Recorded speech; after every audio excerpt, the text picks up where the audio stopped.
saya lanjutkan materi, mungkin ada pertanyaan dulu atau diskusi?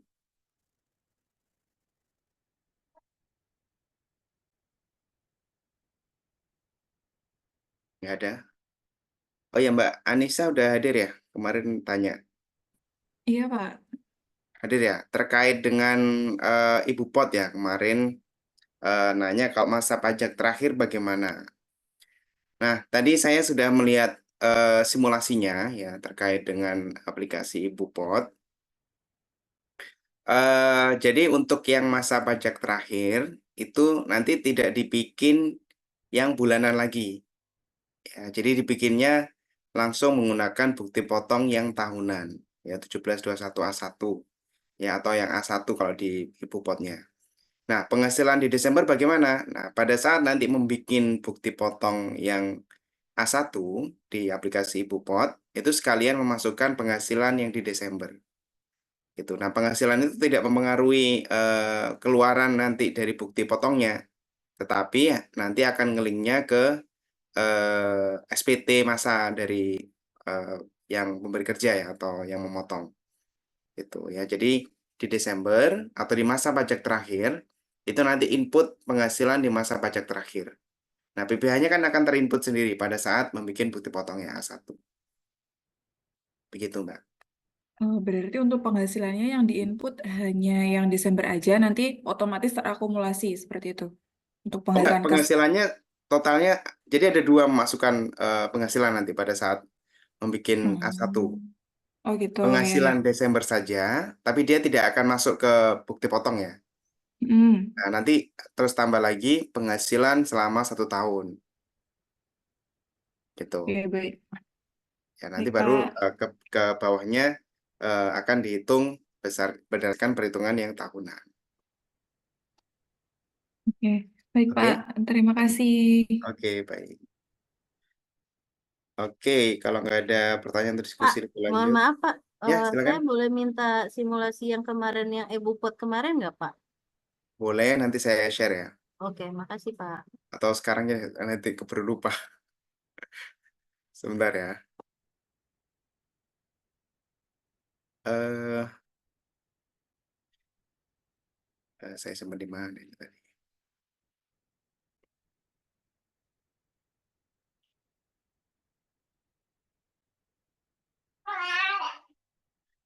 Hmm.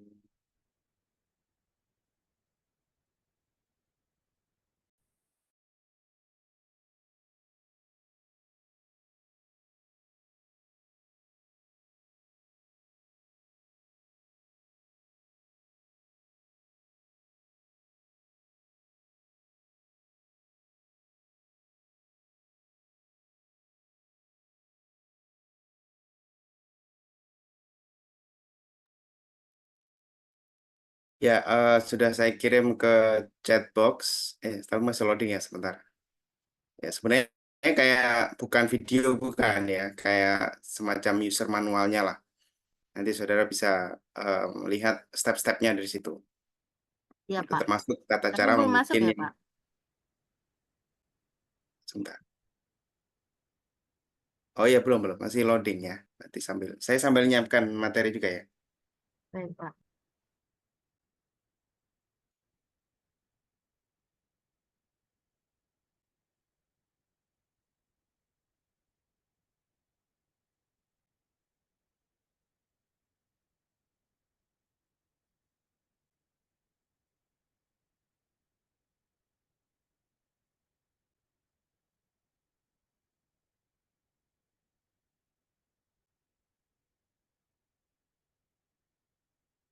Oke ya, nanti ditunggu aja ya. Sedang proses. Baik Pak. Oke, kita lanjutkan materi kita pada malam hari ini, yaitu terkait dengan PPh pasal 22.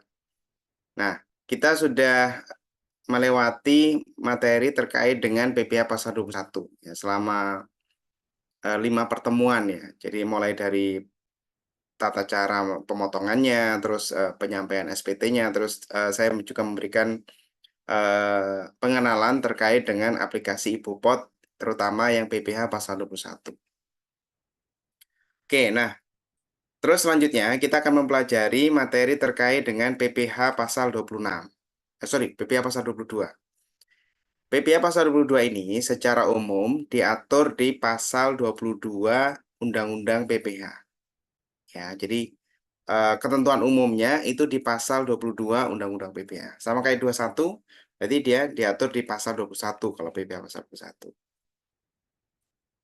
Nah, pada saat kita mempelajari materi terkait dengan PPh pasal 21, ya, maka terminologi yang digunakan di PPh pasal 21 itu adalah pemotongan.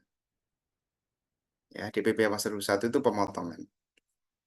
Terus untuk yang materi yang akan kita pelajari terkait dengan PPh pasal 22, terminologi yang digunakan adalah pemungutan. Ya. Saudara masih ingat nggak bedanya pemotongan sama pemungutan? Ya, di materi yang pertama. Ada yang masih ingat? Pemungutan pajak tidak pajak final, Pak ya? Belum tentu, pemungutan ada yang tidak final juga. Oh, Ya, pemungutan apa bedanya sama pemotongan? Kalau pemungutan tuh malah menambah jumlah ini nggak sih, Pak? Jumlah penghasilannya nggak sih? Belum tentu juga. Ayo, apa kira-kira? Ada yang masih ingat?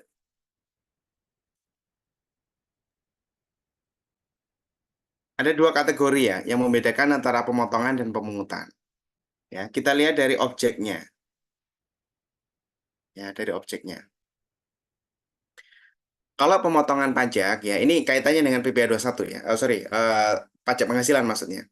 Kalau pemotongan pajak dilihat dari objeknya, ya, objek dari pemotongan pajak itu adalah penghasilan yang memang akan menjadi penghasilan bagi si penerima. Ya, atau memang menjadi penghasilan bagi si penerima. Jadi objeknya itu sudah pasti penghasilan. Ya, misalnya dari gaji, tunjangan, terus jasa. Nah, itu kan pasti penghasilan bagi si penerimanya. Gitu. Nanti makanya pajaknya itu dipotong. Jadi atas penghasilannya itu dipotong. Ya, itu pemotongan. Kalau pemungutan, objeknya walaupun namanya pajak penghasilan ya, tapi objeknya itu belum tentu penghasilan. Ya, jadi pajaknya itu dipungut terlebih dahulu sebelum penghasilan dari wajib pajak itu timbul. Ya, jadi pajaknya itu diambil terlebih dahulu, dipungut terlebih dahulu.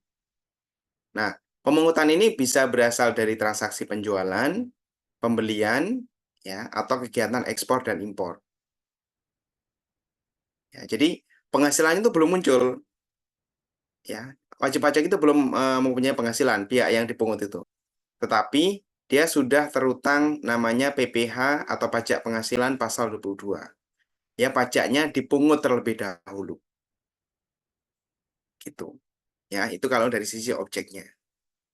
Kalau dari sisi eksekutornya atau pihak yang melakukan pemotongan atau pihak yang melakukan pemungutan, nah pada saat kita belajar PPh pasal 21, pemotong pajak itu kan dia ditunjuknya itu tidak spesifik ya. Ya artinya umum saja, misalnya pemberi kerja atau penyelenggara kegiatan atau lembaga yang mengelola dana pensiun. Ya umum saja ditunjuknya itu. Tapi kalau pemungutan, eksekutornya, ya pihak yang melakukan pemungutan, itu ditunjuk secara spesifik. Ya misalnya PT ini, atau PT yang bergerak di bidang ini, gitu ya. Jadi ditunjuknya secara spesifik oleh Menteri Keuangan, pemungutnya. Jadi tidak semua wajib pajak itu sebagai pemungut. Ya, hanya yang ditunjuk saja secara spesifik oleh Menteri Keuangan. Itu bedanya pemotongan dan pemungutan. Nah, pemotongan kemarin kita sudah pelajari salah satu contohnya yaitu PPh pasal 21. Nah, PPh pasal 22 ini terminologi yang digunakan adalah pemungutan pajak. Ya, pemungutan pajak. Sehingga nanti objek dari PPh pasal 22 yaitu penghasilan tetapi dia berasal dari transaksi penjualan, pembelian atau kegiatan ekspor atau impor. Ya, jadi penghasilan utamanya atau penghasilannya itu belum muncul pada saat ada transaksi penjualan atau pembelian. Gitu. Tetapi sudah dipungut PPh terlebih dahulu. Gitu ya, itu bedanya pemotongan dan pemungutan.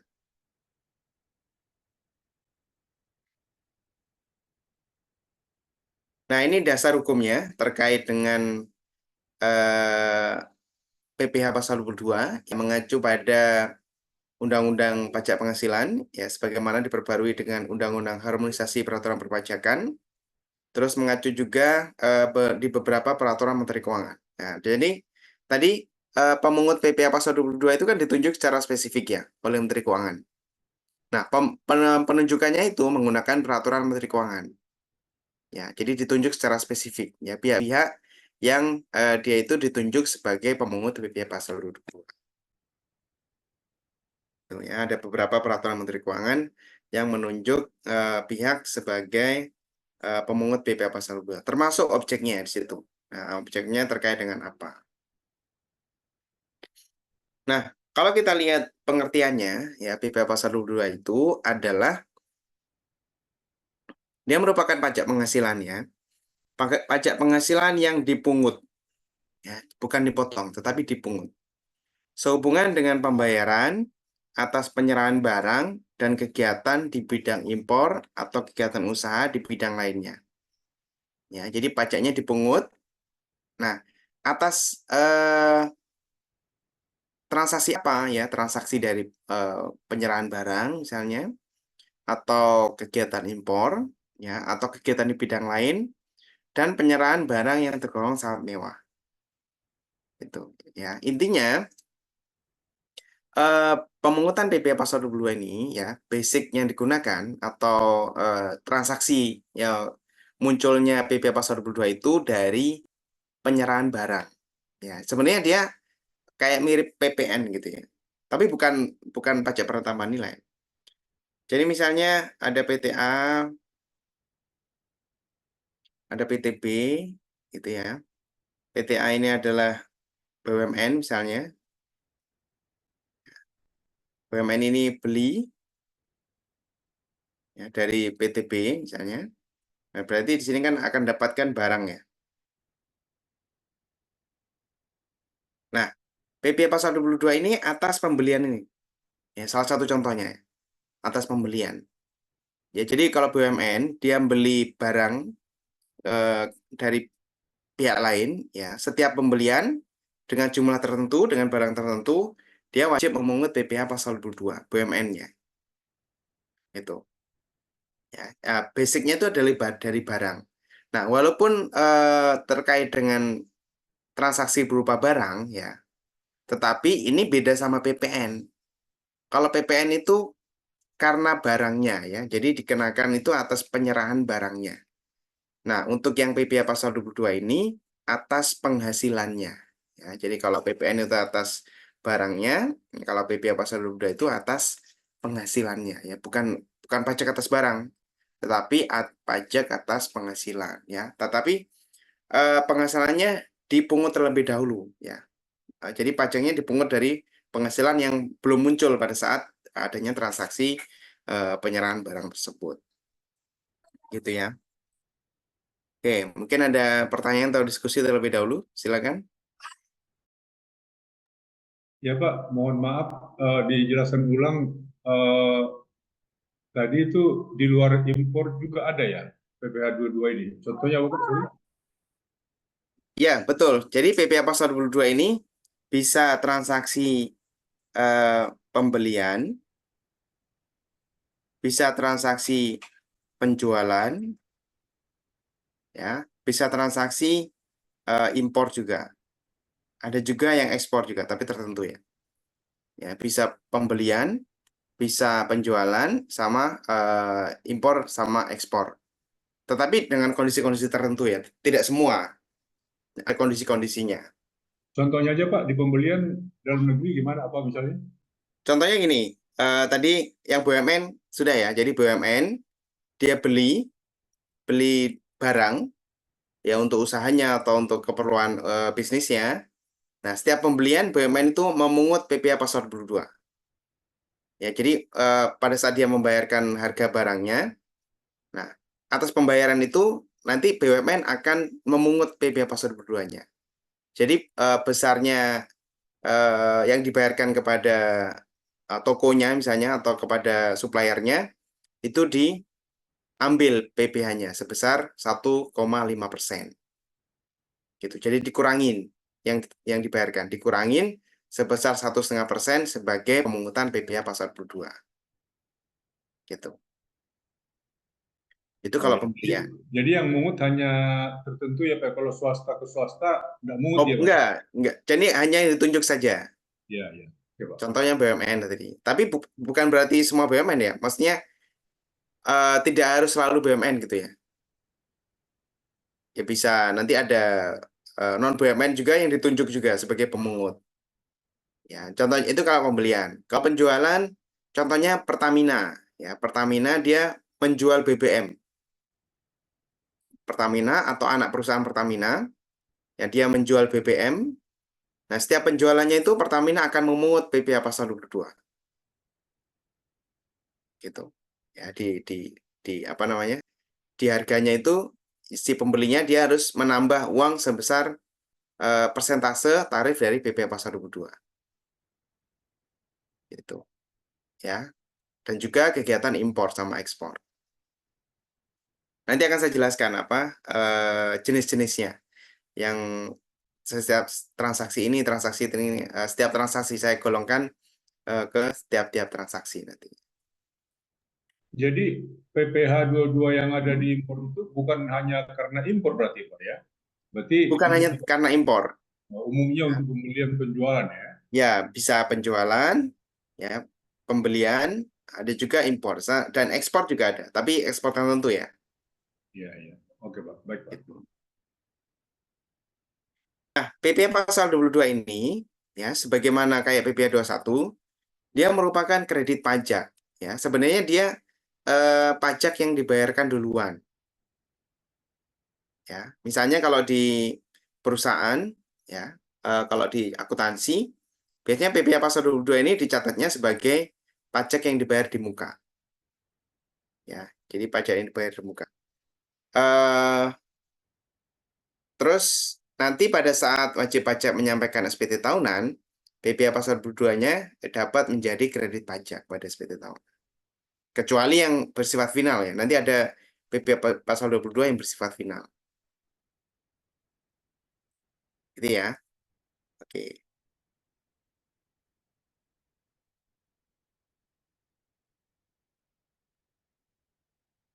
Oke. Nah, sebagaimana yang saya jelaskan tadi bahwa pemungut PPh pasal 22 itu ditunjuk secara spesifik oleh Menteri Keuangan. Ya, menggunakan peraturan Menteri Keuangan. Nah, pemungutnya siapa saja?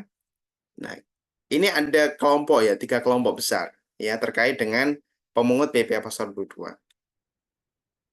Yang pertama adalah bendahara pemerintah. Ya, jadi bendahara pemerintah dia ditunjuk sebagai memungut PPh pasal 22 sehubungan dengan pembayaran atas penyerahan barang. Ya, jadi kalau beli ya sama kayak BUMN tadi.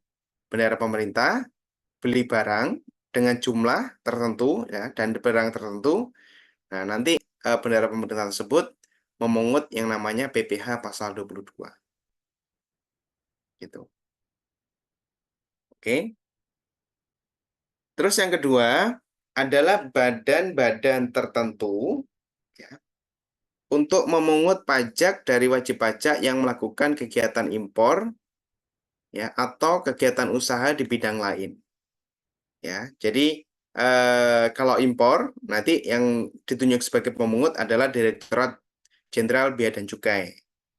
Ya, dan juga ada badan-badan tertentu juga, badan-badan lain.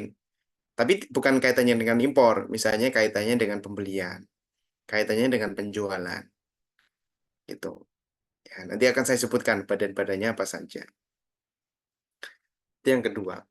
Terus ada juga wajib pajak badan ya tertentu. Nah, yang dia menjual barang yang tergolong sangat mewah.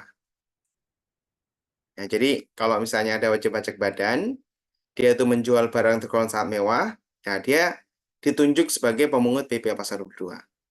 Nah, contohnya apa? Barang tergolong sangat mewah itu nanti akan saya jelaskan juga, tapi contohnya misalnya pesawat terbang pribadi, ya, helikopter pribadi, terus kapal pesiar, yacht gitu, atau apartemen dengan luasan tertentu misalnya, atau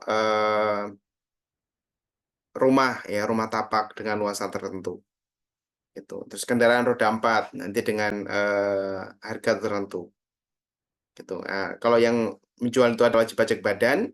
Nah, wajib pajak badan itu merupakan pemungut PPh pasal 2. Dia wajib melakukan pemungutan. Gitu ya. Itu kelompok dari pemungut PPh pasal 22. Ya, dia ditunjuk secara spesifik. Nah, tapi kalau misalnya dia tidak ditunjuk, ya, nah, wajib pajak tersebut tidak boleh melakukan pemungutan. Ya, hanya wajib pajak yang ditunjuk saja. Oke, ini kriterianya. Ya. PPh pasal 22 merupakan pajak penghasilan yang secara umum dikenakan atas transaksi berupa benda. Ya, transaksi berupa benda. Nah, walaupun berupa benda, tetapi ini bukan pajak objektif ya. Ya, bukan pajak objektif atau bukan pajak yang dikenakan atas benda. Ya, tetapi ini pajak yang dikenakan atas subjeknya. Ya. Jadi atas penghasilan dari subjek pajaknya. Gitu. Ya, karena PPh-nya ini dipungut sebelum atau diambil sebelum penghasilannya muncul, maka namanya istilah yang digunakan atau terminologi yang digunakan adalah pemungutan pajak. Gitu ya. Nah, tapi yang pasti PPh pasal 22 ini secara umum dikenakan atas transaksi berupa benda. Apakah ada selain benda? Ada. Ya. Jadi ada beberapa ketentuan khusus ya. Mungkin terkait dengan penyederhanaan. Ya, ada juga terkait dengan jasa.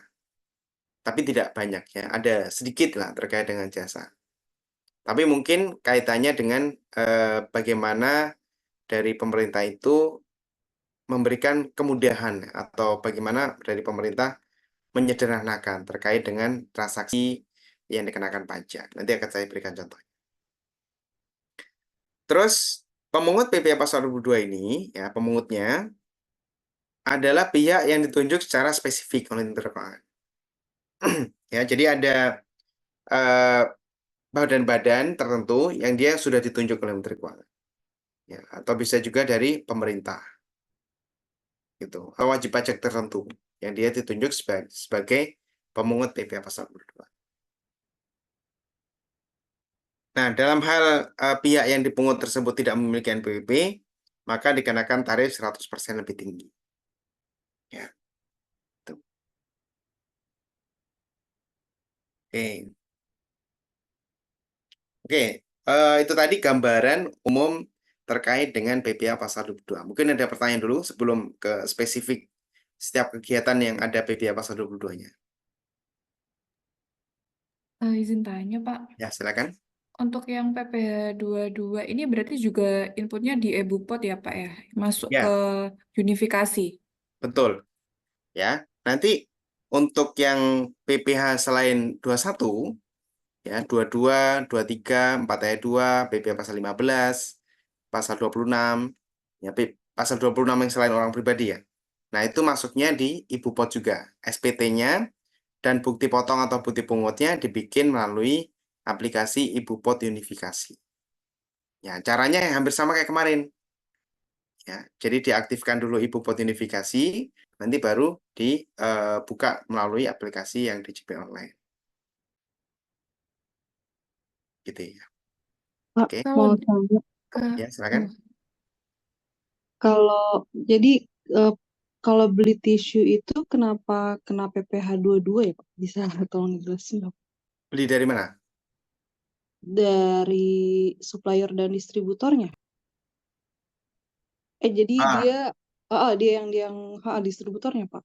Kena yang PPh yang 22. dipungut itu distributornya. Kita dapat bukti potong gitu. Namanya PPH Pasar 22. Iya, PPH 22. Nah, bisa jadi itu dari industri, ya, industri Sama kertas. nggak, Pak? Saya nggak tahu konteksnya ya, dia belinya dari mana. Yang jelas kalau itu terkait dengan distributor, ya, itu tisu apa itu yang dibeli itu? Biasa kalau untuk perkantoran pakai tisu towel, tisu BUMN kali ya? wajah. Oh, enggak, perusahaan ya itu Pak, tisu pokoknya Pak, Perusahaan apa distributor ini? tisu. eh ya misalnya salah satu mereknya gitu ya Pak ya, dia tisu CU. Heeh. Nah, itu ketika kami membeli tisu tuh pasti ada kena PPH 22 gitu. Tapi kita dapat bukti potongnya, bisa dikreditkan gitu. Agak aneh ya. Mungkin kalau perusahaan mbaknya di ini bergerak di bidang apa? eh Farmasi Pak. Tapi Farmasi. bukan, kita hanya sebagai pembeli aja mau pembeli tisu, cuman kan beli tisunya harus dalam batasan tertentu kan gitu. Jadi ketika nanti kita terima invoice, itu kita ada selalu kena PPH 22. Batasannya berapa waktu itu di Kecil sih Pak, kecil banget. Cuman paling 100, 2.000, cuman agak heran aja saya maksudnya. Maksudnya iya, kenapa kenapa PPH 22 ya Pak gitu. Maksudnya dari apanya gitu maksud saya. Ya, tapi bukan BUMN kan perusahaannya? Bukan BUMN. Agak aneh ya, agak aneh. Jujur saya agak aneh. Harusnya Mm-mm. nggak ada ya. Tapi nggak tahu kalau ada konteks lain ya, yang memang ada informasi yang tidak saya atau mbaknya tidak mendapatkan informasi yang komplit terkait dengan hal tersebut. Ya karena dikasih bukti potong dan bisa dikreditkan, ya saya bayar aja itu Pak. Ya nggak apa-apa kan, sepanjang sebenarnya PPh Pasar 22 itu kan pajak yang dibayar duluan aja kan, Heeh. gitu. Ya Tapi nanti waktu pada itu, saat SPT tahunan kan dapat dikreditkan lagi. tapi memang kena gitu. Maksudnya pengen, kalau lihat di konteks ini kan, ketika saya Ah, dipotong itu berarti kan tidak termasuk gitu. Kenapa maksudnya apakah kalau kita beli tisu terus kita kena PPh 22 gitu maksudnya? bisa jadi ini jumlah besar berarti ya. Ya pokoknya beli di sana tuh harus ada jumlah minimal, nggak bisa cuman 1 dus, 2 dus tuh nggak bisa. Ya, bisa jadi ya. Ini mungkin ya, yang mungkin paling mendekati itu adalah si produsen tisunya tadi ya, Mm-mm. dia merupakan produsen kertas juga. Ya, pokoknya dia pengolah hasil-hasil Oh. bisa kertas, tisu, ya, kayak inilah. Ya, nanti soalnya yang ditunjuk sebagai pemungut PPh Pasar 22, salah Hmm. satunya ya, itu adalah industri yang di bidang baja, semen, otomotif, kertas. Ya, dia mungkin bagian dari itu. Ya, industri Oh. kertas. Nah, dia penjualannya, ya, dia setiap menjual industri Mm-mm. tadi, dia wajib memungut PPh Pasar 22. Oh, walaupun yang dijual itu bukan, kita tidak membeli kertas gitu Pak, tapi dia tetap mengeluarkan. Karena Iya, yang kita karena beli dia adalah tisu. ini apa masuk dalam produsen yang kertas tadi. Hmm. Oh gitu. Ah, ah. Jadi produk yang keluar dari dia, ya dianggapnya Mm-mm. eh, harusnya terutang PPh Pasar 22. Kemungkinan ya, Hmm. kemungkinan yang paling mendekati itu. Oke, ya Pak. Pasti Pak. Ya, nanti kita lihat yang ininya ya, di materinya. Baik Pak. Oke, ada lagi silakan Saya sebelum mau masuk. tanya, Ya, silakan. tadi kan untuk yang pemungut PPh pasal 22 kan Hmm, ada untuk impor dan juga untuk barang yang sangat mewah. Nah, betul. semisal orang itu beli pesawat Hmm. dari luar negeri gitu, berarti nanti dapat PPh 22-nya double gitu, Pak. PPh Untuk Pasar 22-nya satu aja pada saat dia mengimpor. oh, Nanti ada berarti PPh untuk Pasar 22. yang barang sangat mewahnya itu, Nah, barang mewahnya itu dijual dalam negeri. oh, Ya, ya tadi kan pesawat diimpor tuh. Nah, ya, dibalik PT. Nah, PT-nya menjual ke PT lain. Pesawat pribadi hmm, ya. iya, bukan pesawat komersial. Nah, dijual ke PT lain. Nah, itu ada PPh pasal 22-nya. Oh, atas Lagi. impornya itu ya Pak ya? Nah, impornya yang pertama, kalau dijual lagi, nanti ada PPh pasal 22 lagi. Oh, oke Gitu. oke. Ya, Ya, makasih Pak. baik. Ya, Pak, jadi kalau yang barang istilahnya mewah tadi di dalam negeri. Kalau impor, ya tidak harus barang mewah. Ya bisa barang-barang yang lainnya juga, gitu ya. Termasuk juga barang mewah itu sendiri. Gitu. Kalau barang mewah berarti 2 kali nantinya. Oke, ada lagi? Silakan. Jadi izin Pak, tanya lagi. Ya, silakan. Siapa dulu? silakan Pak, silakan Pak.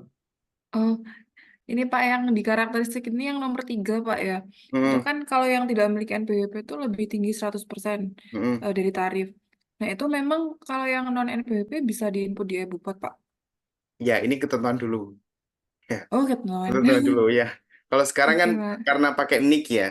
Pakai NIK kan dia sudah terintegrasi. Ya, dianggapnya dia sudah punya NPWP. Ya, Begitu, oke, Mbak. Pak. Baik. Saya udah apa namanya? Agak khawatir tadi ditanyakan sebenarnya.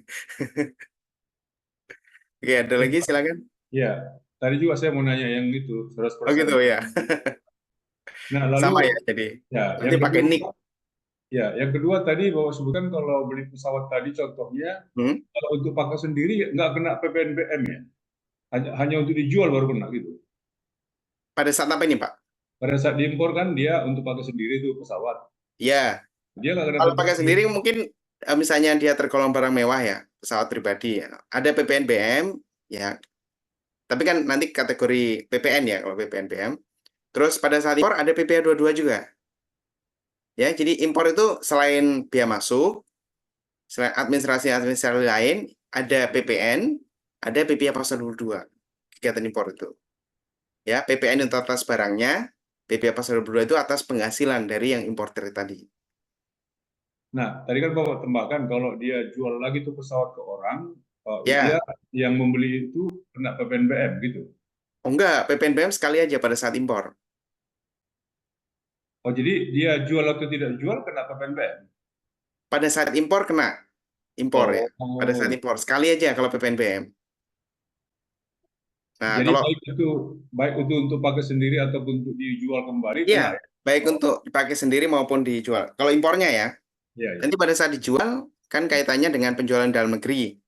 Nah, kalau yang dijual itu merupakan barang yang tergolong sangat mewah, maka penjualnya dia harus memungut namanya PPh pasal 22. Oke, baik Gitu. Pak. Oke. Oke. Ya, saya lanjutkan dulu ya. Sambil apa namanya? Nanti kalau misalnya ada pertanyaan silakan disampaikan. Yang pertama saya menjelaskannya itu berdasarkan kegiatan ya. Ya, jadi saya tidak menjelaskan pemungutnya siapa aja, terus tarifnya berapa, itu kan nanti akan nggak fokus ya. Jadi saya fokusnya itu ke setiap kegiatan. Ya, kegiatan ini pemungutnya siapa, apa yang kaitannya dengan PPh pasal 22 dan tarifnya berapa gitu ya. Ya, yang pertama adalah kegiatan impor. Kegiatan impor. Ya, impor tersebut adalah memasukkan barang ya, barang dari luar negeri ke dalam negeri, kegiatan impor. Ya misalnya ini batas negara gitu ya, batas negara, terus ini ada luar negeri, sama ini dalam negeri, gitu ya, luar negeri, dalam negeri. Nah luar negeri pada saat ada wajib pajak yang dalam negeri beli, ya, artinya kan dia melakukan impor nih, membawa barang ke dalam negeri. Nah, pada saat menggunakan barang ini atau membeli barang, nah ini kan dia akan berhenti dulu di pelabuhan, ya, berhenti dulu di pelabuhan atau di bandara kadangnya. Jadi tidak langsung dikirim ke gudangnya yang beli ya, gudang yang beli, tetapi dia akan berhenti dulu di bandara atau di pelabuhan, ya, di border lah. Nah, salah satu administrasi yang harus diselesaikan di situ yaitu terkait dengan pajak-pajak atas impor. Ya, di sini ada bea masuk, ya. Ada biaya masuk tambahan kalau ada, ya, ada barang-barang tertentu dia ada biaya masuk tambahan, ya kalau ada.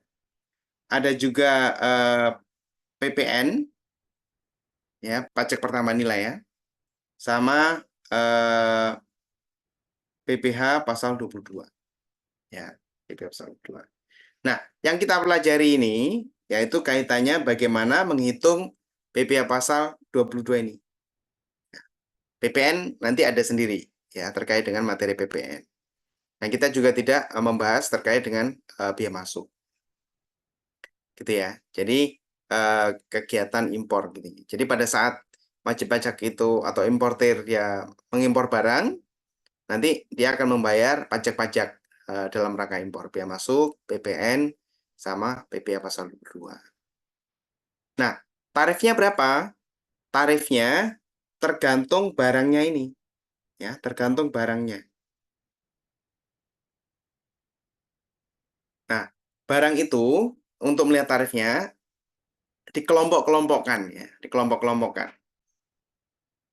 Yang pertama adalah barang tertentu. Ya, barang tertentu. Barang tertentu ini ada di lampiran A PMK 41 tahun 2022. Ya, itu sudah disebut barang-barangnya. Nanti saya tunjukkan ya. Ya, namanya barang tertentu. Tarifnya berapa? Tarifnya adalah 10% barang tertentu. Ya, barang tertentu. Terus ada juga barang tertentu lainnya. Nah, itu sudah di-list juga. Di-list ya, barang tertentu lainnya. Nah, listnya itu ada di lampiran B, Peraturan Menteri Keuangan nomor 41 tahun 2022. Barang tertentu lainnya. Itu tarifnya 7,5%. Ya, 7,5%. Terus ada juga selain barang tertentu dan selain barang tertentu lainnya.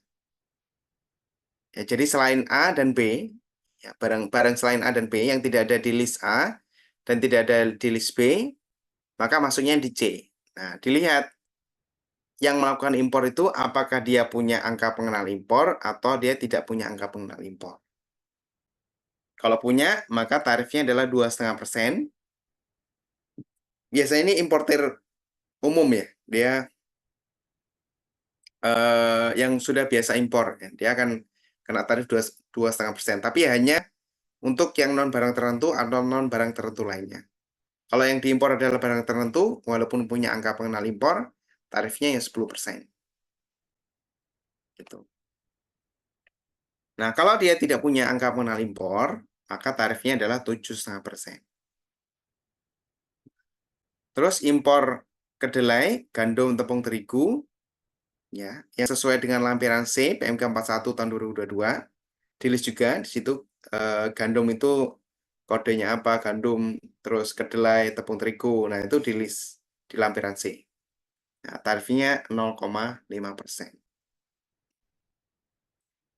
Ada juga barang yang tidak dikuasai. Ya. Barang yang tidak kuasai ini, misalnya barang yang dilakukan impor, ya, barang yang di pelabuhan, ini jangka waktu tertentu, ya, jangka waktu tertentu tidak diurus oleh importernya. Misalnya importernya nggak punya uang, ya, atau pilot atau apa ya. Pokoknya nggak diurus barangnya itu. Nanti barangnya ini akan dilelang. Ya, akan dilelang. Nah, pemenang lelangnya dia akan membayar PPh pasal 22. Tarifnya 7,5% dari harga jual lelangnya. Gitu. Ya. Jadi tarifnya berdasarkan barangnya. Nah, barangnya apa yang diimpor itu? Nah, PPh pasal 22 itu dikalikan atas apa? Ya, tadi kan tarifnya udah ya berdasarkan barangnya. Nah, terus yang dikalikan apa? Yang dikalikan tarif tadi, yaitu nilai impor. Oke? Nah, nilai impor itu dapat dari mana? Nilai impor itu adalah penjumlahan dari harga barangnya, ya, harga barang yang diimpor tadi, ya. Terus asuransi, ya, asuransi barangnya. Biasanya udah ada standarnya ya asuransi ini dari Kementerian Perdagangan kalau nggak salah. Jadi ada standar asuransinya. Terus freight ya, ongkos angkutnya. Di situ juga ada barang standarnya juga biasanya dari Kementerian Perdagangan. Nah, ini ditambahkan semua ya, cost insurance freight membentuk chief ya. Chief ini. Terus ditambah dengan biaya masuk. Ya, biaya masuk itu persentase tertentu dari chief. Ya, untuk barang-barangnya sudah ditentukan barang ini tarif biaya masuknya ini, barang ini tarif biaya masuknya ini, dan seterusnya. Ya. Terus ditambah dengan pungutan lain berdasarkan peraturan kepabeanan. Ya, peraturannya kepabeanan ya. Ya, misalnya ada biaya masuk tambahan. Nah, itu dimasukkan juga. Ya. Jadi yang menjadi nilai impor itu adalah chief ditambah biaya masuk dan pungutan lain sesuai dengan Undang-Undang Pabean. Contohnya misalnya biaya masuk tambahan. Nah, apakah PPN masuk? Ya, PPN itu tidak masuk. Ya, untuk menghitung nilai impor. Nah, PPN itu dikalikan dengan tarif PPN dikalikan dengan nilai impor juga. Jadi pengali dari PP Pasar 22 sama pengali dari PPN itu sama, yaitu dari nilai impor. Ngantuk ya, Om? Itu ya. Ngantuk ya, Oke. Mamin? Tukar aja ya. Oke, ada pertanyaan dulu, silakan sebelum Mau saya nanya dong, Pak. tunjukkan. Ya, silakan. Kalau misalkan nih kita ke Singapura nih, kita beli sepatu harganya itu sekitar 2,7 nih misalnya nih Pak. Itu kena pajaknya berapa ya Pak? Tarifnya Pak. Itu kena Belinya pajak bawanya bagaimana dulu nih? pakai kotaknya kalau kita terbang gitu loh. Kita umpamanya kita Dibawa pergi ke sendiri berarti ya? Singapura nih. Kita belanja sepatu nih di Ah, gas deh. Nah, nanti kan di saat kita pas masuk ke bandara itu kan ada pemeriksaan bea cukai ya. mm-mm. Nah, Ya, itu pajak ya, Pak? Kena pajak juga ya. ya? Nah, sekalian saya jelaskan terkait dengan barang bawaan penumpang. Ya, barang bawaan penumpang. Barang bawaan penumpang ini, ya, maksudnya penumpang pesawat, penumpang kapal gitu ya. Misalnya, kalau teman-teman bepergian ke luar negeri, nah terus tadi contohnya beli sepatu ya di Singapura gitu ya, sepatu atau yang lainnya lah. Nah, barang bawaan penumpang ini dibagi menjadi dua, ya, personal use, ya, artinya barang personal penumpang sama non personal, ya. Personal use apa? Ya tadi, misalnya sepatu, yang bawa sepatu gitu ya. Atau bawa baju, beli baju dari luar negeri, ya. Atau bawa beli handphone dari luar negeri, personal use. Nah, ini batasannya adalah 500 US dollar. Ya, jadi batasannya adalah 500 US dollar. Makanya pada saat kita habis dari luar negeri, nah pada saat kita mau balik ya, itu kan kita mengisi custom declaration ya. Dulu masih manual ya. Kalau sekarang kan sepertinya bisa online. Dia mengisi custom declaration. Nah, di situ kita masukkan nih barang-barang apa yang kita bawa. Itu termasuk nanti pada saat di bandara itu kan diperiksa oleh bea cukai. Nah, dia bawa barang apa saja. Nah, itu tujuannya untuk mensortir itu. Mana yang personal use sama yang non personal use. Personal use tadi yang barang-barang yang memang keperluan dia ya, yang barang bawaan aja. Gitu ya, baju, terus sepatu gitu ya. Bisa jadi baru ya, beli baru di sana. Kalau misalnya dia masuknya di kotak ya, masih ada kotaknya. Nah, itu bisa jadi ya, itu dikategorikan non personal use. Bisa jadi ya. Karena ini pengelompokannya nanti jadi subjektivitas dari apa orang yang di bea cukai. Ya, pokoknya personal use itu batasannya adalah 500 US dollar. Termasuk handphone ya. Handphone itu dia bisa menggunakan batasan ini. Tapi di beberapa referensi yang di bea cukai itu batasannya 2 handphone. Ya, yang boleh ya, yang tidak dikenakan pajak atau biaya masuk dan seterusnya. Nah, kecuali kalau non personal use. Ya, misalnya saudara beli sepatu jumlahnya 5, ada kotaknya semua dari Singapura tadi. Ya, nanti Contohnya kayak akan biaya masuk. kayak orang just tip gitu ya Pak, kan banyak Betul. itu. Ya, itu nggak ada batasannya. Oh, Gitu, langsung kena tarif. Nah, tarifnya bagaimana? Tergantung barangnya itu masuknya mana. Barang tertentu lainnya, atau selain A dan B tadi. oh gitu. Gitu. Nah, kalau misalnya selain, nanti tarifnya 7,5%. Itu. Masih Pak. Baik, ada lagi? Silakan. Di chatbox ada yang nanya barang tertentu tersebut berdasarkan HS code-nya. Ya. Nah, yang menggolongkan barang-barang itu berdasarkan HS code-nya masing-masing. Jadi setiap barang itu kan ada kodenya ya. Harmonized System Code ya. Artinya dia berlaku secara internasional. Ya, setiap barang ada kode-kodenya masing-masing. Ya, tujuannya untuk mencocokkan tadi. Ya kan nggak mungkin kalau kita melihat barang ini barang apa ya, gitu. Nah, itu berdasarkan kode. Jadi setiap pada saat importir, nah itu ada HS code-nya untuk barang tersebut. Oke.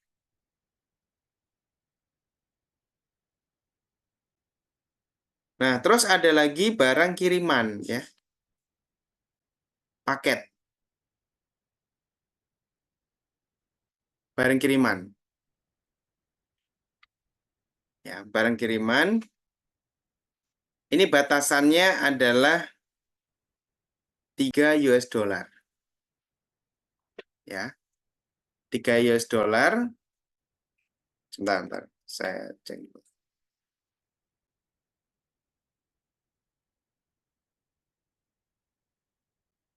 Oke. Ya, batasnya 3 US dollar. Kalau dia itu kurang dari dan sama dengan 3 US dollar, ya, maka yang dibayarkan itu hanya PPN saja, 11%. Ya, barang kiriman. Ya, misalnya saudara beli casing handphone ya dari Cina. Nah, nanti kalau nilainya itu 3 US dollar ke bawah, maka saudara akan membayar hanya PPN-nya saja. Gitu ya. Terus kalau misalnya nilainya itu adalah 3, lebih dari 3 ya, sampai dengan 1.500, maka saudara akan membayar namanya bea masuk dan PPN. Itu. BPA pasal 22 bagaimana? BPA pasal 22-nya tidak ada. Ya, sepanjang yang dikirim itu bukan produk tekstil, ya, produk tekstil ya pakaian, celana gitu ya. Atau tas ya, sama sepatu. Ya, jadi kalau misalnya yang dikirim itu adalah produk tekstil, terus tas, terus sepatu dari luar negeri, nanti baru ada PPA pasal 22-nya. Gitu. Ya, kenapa seperti itu? Karena ini berlaku secara internasional ya. Nanti di negara lain, produk-produk itu juga akan kena pajak juga. Tekstil, tas, sepatu. Gitu ya. Jadi kalau misalnya diimpor adalah tekstil, tas, sepatu, sebenarnya ada buku juga ya. Tetapi tarifnya 0% kalau buku. Tekstil, tas, sepatu, nanti selain bayar biaya masuk ya, terus PPN 11%, sama juga PPA pasal 22. Nah, tapi tergantung nanti PPA pasal 22-nya barangnya itu masuk yang kategori mana, barang tertentu atau barang tertentu lainnya atau non barang tertentu atau barang tertentu lainnya. Gitu ya. Nah, kalau lebih dari 1.500 nanti masuknya adalah pemberitahuan impor barang khusus ya. Jadi saudara selain tidak hanya menggunakan kayak nota aja, tetapi ada mengurus tambahan ya, mengurus tambahan terkait dengan pemberitahuan impor barang khusus. Ya. Jadi diperlakukannya kayak importer biasa. Gitu ya. Oke, ada pertanyaan? Silakan. Ada Pak. Pak, Ya, silakan. Oh, silakan Pak, silakan. oh ya, Pak mau tanya, berarti Hmm. kalau kayak misalnya oleh-oleh haji gitu juga kena PPh 22 ya Pak ya? Harusnya ya, Iya ya. harusnya ya. Tapi kan nanti batasannya adalah 500 US dollar. Oh berarti masuknya yang personal use itu ya Pak ya? Personal use Oh maksudnya. iya. Ya barang ya bisa masuk ke personal use. Kecuali kalau dari haji beli emas batangan di sana gitu. Nah, itu lain lagi nanti. Oh ya, ya. Terima kasih Pak. Oke, ada lagi? Ya Pak, nanya. Ya, silakan. Itu pihak custom punya ini enggak, dia punya catatan resmi nggak menentukan nilai-nilai barang itu, karena kan kemarin kita dengar banyak kejadian kan barang-barang just tip atau barang-barang hand carry dinilai tinggi-tinggi sehingga kena biaya masuk besar sehingga yang punya barang nggak mau ambil. Nah, gimana itu Pak? Mohon penjelasan ke kita Ya, nih. Menjadi dari project, ya? custom, ya izin Pak. Yang untuk custom itu memang dia punya standarnya ya. Dan juga ada kayak semacam eh, asesor ya, atau yang dia itu menilai terkait dengan harganya. Nah, sebenarnya kalau untuk barang-barangnya itu dilihat dari notanya, ya, nota pembelian. Makanya pada saat kita dari luar negeri, ya, terus eh, bawa barang, ya, barang ke Indonesia, kita pasti ditanya nih, notanya berapa belinya. Nah, kalau misalnya di bawah 500 US dollar, ya nanti ya udah lanjut aja gitu. Makanya kita perlu menyimpan notanya tadi. Nah, kalau tidak ada notanya, nanti masuknya di assess tersendiri oleh dari Bea Cukai. Ya, itu kewenangannya dari Direktorat Jenderal Bea dan Cukai terkait dengan assess tersebut. Itu memang sempat kemarin ada ini ya, ada rame-rame ya terkait dengan biaya masuk yang besar ya. Yaitu karena di situ ada biaya masuk, ada PPN, termasuk juga ada PPh pasal 22. Sehingga nilainya secara total bisa jadi melebihi dari harga barang itu sendiri. Oke. Ada pertanyaan, kalau barang yang dibeli di duty free airport, apakah masih dikenakan pajak? Apa itu ya? Duty free airport itu contohnya bagaimana? Kawasan berikat itu maksudnya? Atau kayak di Batam gitu? Kalau di Batam, dia belum ada PPh pasal 22-nya. Pada saat dia masuk ke Batam, dari luar negeri ke Batam. Nanti baru ada kena PPh pasal 22-nya kalau dibawa keluar dari Batam. Nah, itu baru kena. Mungkin kondisinya seperti itu sama. Mungkin maksudnya Pak itu yang jual-jual parfum di airport itu maksudnya. Kan duty free itu, toko-toko duty free. Oh, ya, ya, ya, ya. Berarti tergantung ya. Nanti ditanyakan dulu terkait dengan barang-barang tersebut ke tokonya. Ya, bisa jadi pada saat kita eh, bawa ini ya, bawa tas mewah atau sepatu gitu ya. Nah, itu ada nota-nota palsu biasanya. Ya dibikin-bikin aja di print gitu ya. Dibikin. Nah, makanya di situ nanti ada dinilai ulang lah oleh Bea Cukai ya terkait dengan kewajarannya gitu. Ya, biasanya kayak gitu-gitu yang membuat adanya besarnya bea masuk, terus PPN sama PPh pasal 22-nya jadi besar gitu. Ya. Pak, mau tanya, kalau Ya. misalnya tadi kan dibilangnya Bea Cukai kayak punya apa dinilai ulang sama mereka. Mm-mm. Nah, itu eh ngambil ngambil angka dinilai ulangnya itu berdasarkan apa, Pak? Berdasarkan pasar, nilai pasar. Oh, harga nilai pasarnya gitu, Iya, Pak. harga pasarnya. Makanya Nilai pasar. dia akan browsing Nilai nih pasar barang yang di mungkin ya. nilai Ini, pasar ini, yang ini di gampangnya, Hah? gampangnya misalnya barangnya itu handphone gitu ya. Mm-mm. Nah, handphone tipe itu. Dia akan browsing nih. Tapi browsingnya di luar negeri. Nah, kalau di luar negeri itu harganya berapa? Itu. Oh, Bagi nilai sendiri. pasarnya berdasarkan yang di luar negeri, bukan yang di Indo gitu, Pak. Iya, di luar negeri. Dia kalau di luar negeri Hmm. belinya berapa? Ya, jadi dia mengaksesnya berdasarkan nilai pasarnya. Baik, baik, baik. Tuh. Oke.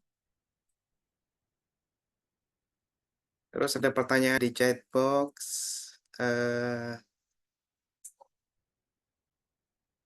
Batam itu kenapa bisa free atau ada perlakuan khusus? Ya, jadi Pulau Batam, Bintan itu karena dia ada penunjukan khusus ya. Ya, dia merupakan kawasan yang di Indonesia, tetapi dia ada perlakuan khusus. Ya, sama kayak kawasan berkat gitu ya. Nah, tujuannya apa? Tujuannya supaya mempermudah administrasi sebenarnya.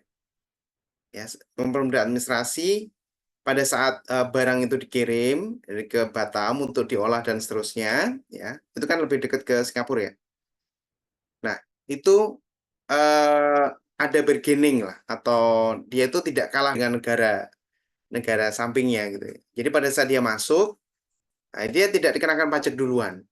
Ya, misalnya terkait dengan pengolahan atau dia diolah kembali di situ, itu dia tidak dikenakan pajak duluan terkait dengan biaya masuk dan lain-lain. Nah, nanti baru keluar dari situ, misalnya dalam bentuk barang yang lain, atau sudah dikemas atau di yang lain hal, nah itu akan baru dikenakan PPh pasal 22. Termasuk ini kawasan berikat ya. Kawasan berikat itu dia dibatasin tertentu ya, dibatasin pagar gitu. Nah, setiap transaksi di dalamnya nanti tidak terutang PPN nanti. Nah, dia kan baru terutang PPN kalau dibawa keluar barangnya tersebut. Itu untuk mempermudah sebenarnya terkait dengan administrasi. Oke? Ya, itu terkait dengan impor. Ini baru satu ya terkait dengan PPh pasal 22. Nah, tidak semua barang yang diimpor itu akan dikenakan PPh pasal 22. Ya. Ada pengecualiannya. Nah, pengecualiannya apa? Yang pertama adalah impor barang dan atau penyerahan barang yang berdasarkan ketentuan peraturan perundang-undangan, dia tidak terutang pajak penghasilan. Ya, contohnya tadi membawa barang keperluan pribadi ya, barang bawaan penumpang yang di bawah 500 US dollar. Itu kan dikecualikan ya, tidak terutang pajak penghasilan. Gitu. Atau juga barang kiriman tadi. Barang kiriman yang selain tekstil, baju atau tekstil, terus tas sama sepatu. Itu tidak terutang pajak penghasilan. Gitu. Terus yang kedua adalah impor barang yang dibebaskan. Ya, bebaskan dari biaya masuk dan atau pajak pertambahan nilai. Ya, misalnya barang-barang milik kedutaan besar. Ya, atau juga barang terkait dengan vaksin. Ya, itu impornya dibebaskan. Terus barang-barang yang keperluan tunanetra. Terus barang pindahan ya. Barang pindahan misalnya dari luar negeri ya, kita tugas belajar misalnya, balik ke Indonesia kan bawa barang pindahan tuh. Nah, itu dikecualikan. Ya, tapi nanti ada declaration-nya ya, terkait dengan barang-barang tersebut. Nah, rinciannya ada di pasal 3 ayat 1 PMK 34 tahun 2017 ini. Ya, rincian barang yang dibebaskan tadi. Ya, salah satunya yang saya sebutkan tadi. Terus yang berikutnya adalah impor sementara. Nah, impor sementara ini, jika pada waktu impornya, ya, nyata-nyata untuk diekspor kembali. Ya, jadi barang itu masuk ke Indonesia, tapi nanti ada suatu waktu dia akan diekspor kembali. Ya, misalnya ini contohnya barang bawaan penumpang ya. Ya, barang bawaan penumpang itu apa ya? Terkait dengan turis ya, turis asing misalnya. Dia mungkin bawa barang yang aneh gitu ya, barang bawaan aneh. Nah, biasanya turisnya nggak mau nih dikenakan PPh pasal 22 misalnya, atau bea masuk dan seterusnya. Ya udah, nanti dianggapnya itu barang yang akan diekspor kembali. Jadi ditinggal di bandara. Nanti akan diambil kembali pada saat dia kembali ke negaranya. Itu contohnya, contoh simpelnya. Terus ada juga contoh kayak di pergelakan MotoGP ya, yang di Mandalika, di Lombok. Nah, motor-motornya itu kan dibawanya dari luar negeri. Ya, dia tidak diproduksi di Indonesia. Nah, tetapi motor-motornya tadi atau alat-alat kendaraannya, nah, itu pada saat dia masuk ke Indonesia, itu akan diekspor kembali nanti pada saat sudah selesai. Nah, kalau kondisinya seperti itu masuk dalam kategori impor sementara.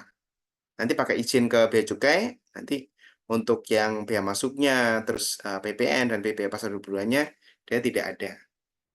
Itu ya. Terus impor kembali ya, reimpor. Ya, yaitu barang-barang yang telah diekspor, kemudian diimpor kembali. Ya, misalnya mesin telah diekspor ya ke luar negeri. Nah, suatu ketika mesinnya itu rusak atau mesinnya itu perlu pengujian di dalam negeri. Nah, sehingga diimpor kembali, kualitas yang sama ya, diimpor kembali. Nah, itu namanya reimpor. Ya, misalnya diimpor kembali pada saat setelah selesai pengujian atau selesai diperbaiki, nanti diekspor kembali. Gitu. Ya, itu impor kembali. Terus impor emas batangan ya, yang akan diproses untuk menghasilkan barang perhiasan dari emas untuk tujuan ekspor. Itu. Ya, itu barang-barang atau impor-impor yang dikecualikan dari PPh pasal 22 ini. Ini contohnya, PT OPQ mempunyai API melakukan impor 1000 unit komputer dengan harga chiefnya per unit 500 US dollar. Ya, komputer tersebut dikenakan bea masuk 25% dan PPN-nya 11%. Kurs tengah BI pada saat dia impor 14.100 dan kurs Menteri Keuangannya 14.000. Komputer tersebut tidak termasuk barang yang terdaftar di lampiran PMK 41 tahun 2022. Artinya, dia tidak termasuk barang tertentu dan juga tidak termasuk barang tertentu lainnya. Maka tarifnya, kalau dia punya angka pengenaan impor, tarifnya adalah 2,5%. Ya, caranya kita hitung chiefnya, terus ditambah dengan bea masuk, ketemu nilai impor, baru dikalikan tarif PPh pasal 22. Nah, PPh pasal 22 ini nanti dapat menjadi kredit pajak pada SPT tahunan. Gitu ya. Jadi bentuknya nanti SSP ya, kayak pembayaran ya, kayak billing gitu. Oke, Tanya dong Pak. ya silakan.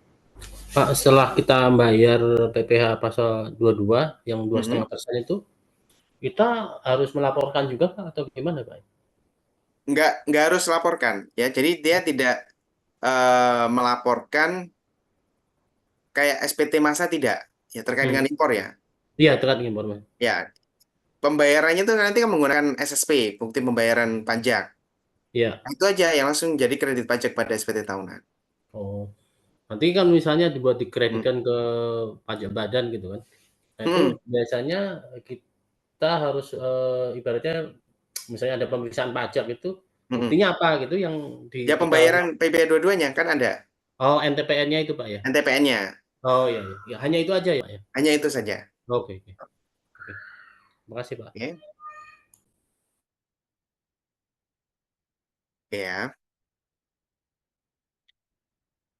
Itu terkait dengan bentar.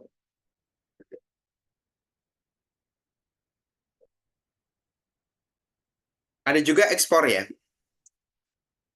Mbak Natasha mau bertanya? Pak, maaf Pak, boleh lihat yang tadi nggak Pak? Yang contoh soal tadi dulu Pak, sebentar. Ya, silakan.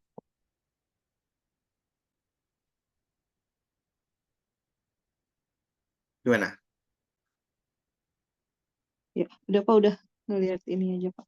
Ada yang ketinggalan. Makasih Pak. Oke, baik. Oke. Nah, selain kegiatan impor, ada juga kegiatan ekspor. Ya, kegiatan ekspor ini tapi tidak seluruhnya ya, tidak semua ekspor dikenakan PPh Pasal 22. Hanya ekspor komoditas tambang batu bara, mineral logam, dan mineral bukan logam. Ya, jadi ekspor komoditas batu bara, mineral logam, dan mineral bukan logam. Nah, ini tidak ada pemungutnya, jadi yaitu di-store sendiri pada saat wajib pajak itu mengurus dokumen PEB-nya, pemberitahuan ekspor barang. Ya, pada saat dia mengurus PEB-nya, kan dia akan declare nih berapa nilai ekspornya. Nah, itu membayar PPh Pasal 22, tarifnya 1,5% dari nilai ekspornya, sesuai dengan yang di PEB. Itu ya, hanya komoditas batu bara, mineral logam, dan mineral bukan logam.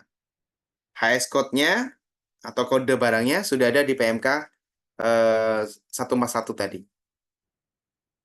Ya, lampirannya di bagian D. Oke. Ini contohnya, PT Eksporku, perusahaan ekspor Termika dalam lembaran. Nah, ini dia ada di lampiran PMK 41 tahun 2022. Ya, tadi koreksi PMK-nya 41 bukan 141. Tahun 2022. Dia melakukan ekspor mika dengan nilai ekspor sesuai dengan pemberitahuan ekspor barangnya sebesar 100 juta. Nah, atas perhitungan PPh atas transaksi tersebut atau kegiatan tersebut, maka PT Eksporku melunasi sendiri PPh Pasal 22-nya bersamaan dengan penyelesaian dokumen pemberitahuan ekspor barang. 1,5% kali 100 juta. Nanti atas SSP penyetoran PPh Pasal 22-nya dapat menjadi kredit pajak pada SPT tahunan. Oke ya.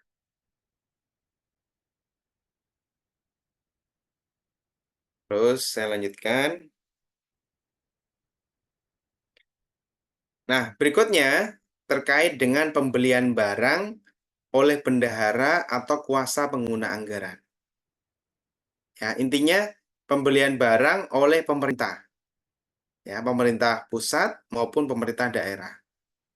Ya, pembelian barang. Nah, kalau di pemerintah itu ada namanya bendahara, bendahara pengeluaran. Ya, bendahara pengeluaran itu dia punya uang persediaan untuk pembelian barang. Nah, kalau di perusahaan biasanya itu namanya petty cash ya. Nah, itu dipegang oleh bendahara pengeluaran. Nah, setiap pembelian nanti akan memungkinkan akan kena atau memungut PPh Pasal 22. Dia wajib memungut PPh Pasal 22. Termasuk kalau pengadaan ya. Pengadaan apa ya? Barang ya, misalnya pengadaan komputer atau pengadaan laptop gitu ya. Jadi tidak melalui bendahara. Ya, jadi langsung dari kas negara langsung cair ke kliennya atau ke pihak ketiga tadi. Nah, itu melalui proses pengadaan. Nah, dua-duanya akan kena. Ya, dua-duanya akan dipungut PPh Pasal 22, baik melalui uang persediaan maupun dari pembayaran langsung. Ya, misalnya dari Pemda DKI dia membeli komputer gitu ya. Nilainya 10 juta. Ini tidak termasuk PPN ya, 10 juta dari PTA. Nah, maka Pemda DKI akan memungut PPh Pasal 22. Tarifnya berapa? 1,5%. Ya, tarifnya 1,5% dari 10 juta tadi. Nanti yang dibayarkan ke PTA yaitu 10 juta dikurangi dengan 1,5%. Ya, jadi kayak dipotong ya, kayak dikurangi. Tapi namanya bukan dipotong, tapi dipungut PPh-nya. Gitu ya. Nah, dikecualikan dari ini, yaitu Kalau pembeliannya jumlahnya paling banyak 2 juta. Ya, misalnya belinya alat tulis kantor 1 juta misalnya. Ya, berarti dia tidak dipungut PPh. Tuh. Tapi bukan pembayaran yang terpecah-pecah ya. Misalnya harganya 3 juta, tapi dibikin 2 kwitansi. Nah, bukan seperti itu. Gitu ya. Jadi paling banyak 2 juta bukan merupakan pembayaran yang terpecah-pecah. Terus dikecualikan juga kalau yang dibeli itu adalah BBM, BBG, pelumas, benda pos, terus pemakaian air dan listrik. Itu dikecualikan. Ya, setiap pembelian BBM atau pelumas atau benda pos atau pemakaian air dan listrik itu pemerintah dia tidak memungut PPh pasal 22-nya. Ya, ini contohnya. PT AAA menjual komputer ke Pemda Banten dengan nilai sebesar 16.650.000, termasuk PPN-nya. Nah, pembayaran dilakukan oleh Bendahara Pemda Banten pada 7 Desember 2022. Pengenaan PPh pasal 22 tersebut, nah kita hilang dulu PPN-nya. Ya. Dikalikan 100 per 111. 111 itu artinya PPN-nya 11% gitu ya. Gitu. Dikalikan 16.500.000 baru dikalikan tarif yang 1,5%.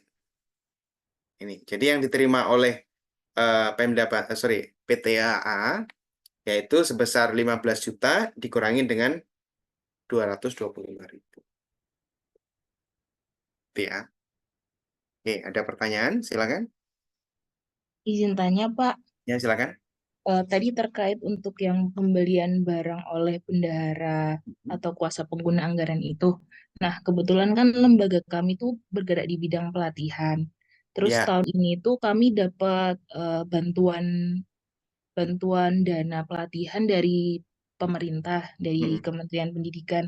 Nah, itu apakah atas dana itu kalau kita membeli barang untuk kegiatan pelatihan, kita wajib motong PPh 22 dan juga PPN?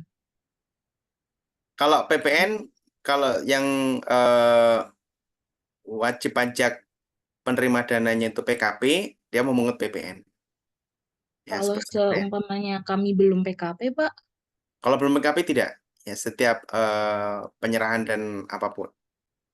oh berarti cukup yang PPh 22 itu, Pak?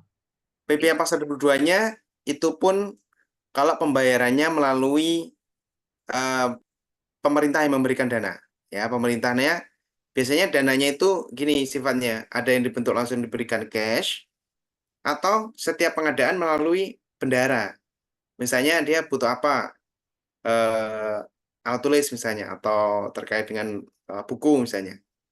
Tapi pengadaannya melalui bendahara. Nah, nanti bendahara yang mungut. Ya, tidak Oh, berarti melalui tersebut. kalau ini kan kasusnya kita dikasih dana, terus dari dana tersebut kita Beli. belikan untuk peralatan yang untuk digunakan pelatihan. Berarti itu tidak dipotong, tidak dipungut Ya, PPh 22 tidak ya, Pak ya? memungut PPh pasal 22. Dan juga PPN juga berarti tidak di. PPN-nya tidak ya, sepanjang bukan PKP. Nah, kan kebetulan untuk yang apa namanya laporan pertanggungjawabannya itu kita harus melampirkan bukti pajak juga tuh, Pak. Nah, kalau kasusnya kita nggak perlu mengut PPh 22 dan juga PPN tuh berarti nanti untuk bukti pajaknya tuh yang kita laporkan apa ya, Pak ya? Mungkin kalau pembayaran honor, ya, honor.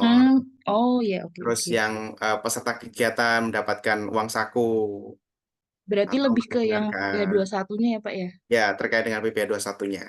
Iya, Terkait oke. dengan pajak-pajaknya. Makasih, Pak. Baik. Tapi bukan BUMN toh perusahaannya? Bukan. Penerima ya. Perusahaan swasta, ya. Ya. Oke. Ada lagi, silakan. Oke. Nah, ada kalanya ya pemerintah, bisa pemerintah pusat maupun pemerintah daerah, beli barangnya itu melalui sistem informasi pengadaan. Ya, jadi tidak langsung ke toko, tapi melalui sistem informasi pengadaan. Kayak semacam kayak marketplace gitu ya. Jadi di sistem informasi pengadaan itu ada marketplace. Ya, ada penjual-penjualnya. Gitu ya. Nah, yang ditunjuk sebagai pemungut PPh pasal 22 yaitu pihak lain ya, atau marketplace pengadaan atau retail daring. Ya, contohnya gini ya, skemanya gini sebenarnya. Pemerintah dia itu untuk beli barang, salah satu yang bisa dimanfaatkan adalah sistem informasi pengadaan. Ya, sistem informasi pengadaan. Nah, di sistem informasi pengadaan itu ada pihak lain. Pihak lain itu marketplace ya. Ya, bisa kayak Tokopedia, terus Blibli dan pokoknya kayak marketplace kayak seperti itu. Ya, pihak lain. Nah, pihak lain itulah sebagai pemungut PPh pasal 22. Ya, atas transaksi apa? Ya, di pihak lain ini kan ada penjualnya. Ya, ada penjualnya ya, bisa transaksi berupa barang dan juga ada penyerahan jasa di situ. Nah, ini sebenarnya agak menyalahi kodrat dari PPh pasal 22. Jadi ada penyerahan jasa atau sewaan, tetapi yang dilakukan melalui sistem informasi pengadaan. Maka si marketplace tadi atau retail daring pengadaannya, dia memungut PPh pasal 22. Gitu. Jadi pada saat si penjualnya itu mendapatkan penghasilan ya dari barang yang dia jual atau jasa yang dia berikan, nah itu akan dikurangi besarnya PPh pasal 22 yang dipungut oleh pihak lain atau marketplace tadi. Ya. Itu sudah otomatis ya akan dikurangi. Nah, tarifnya berapa? 0,5% dari harga pembeliannya. Itu ya. Dikecualikan kalau penyerahannya itu merupakan jasa angkutan umum. Atau juga penyerahannya melalui pembayaran langsung ya. Jadi kayak pengadaan langsung. Nah, itu berarti PPh pasal 22-nya dipungutnya oleh si bendahara langsung. Bukan bendahara, kuasa pengguna anggaran. Oke. Ini contohnya. Pada bulan Mei, instansi pemerintah A melakukan pembelian barang dan jasa melalui Marketplace X. Ya, Marketplace X ini dia tergabung dalam sistem informasi pengadaan. Ya, jadi pemerintah dia mengakses sistem informasi pengadaan. Nah, di situ ada marketplace-nya. Nah, dia beli nih, butuh printer misalnya. Nah, pada saat beli kan ada ongkos kirimnya. Nah, dia digabungkan semua. Harga printernya berikut ongkos kirimnya. Terus selain beli barang juga pembuatan jasa spanduk 700.000. Gitu. Maka atas transaksi tersebut si marketplace-nya akan memungut PPh pasal 22. Ya. Tadi PT rekan PTA bukan wajib pajak. Oke. Jadi PTB akan dipungut PPh pasal 22 sebesar 0,5%. Ya.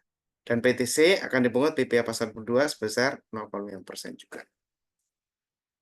Gitu. Ya, nanti otomatis akan dipungut oleh marketplace-nya.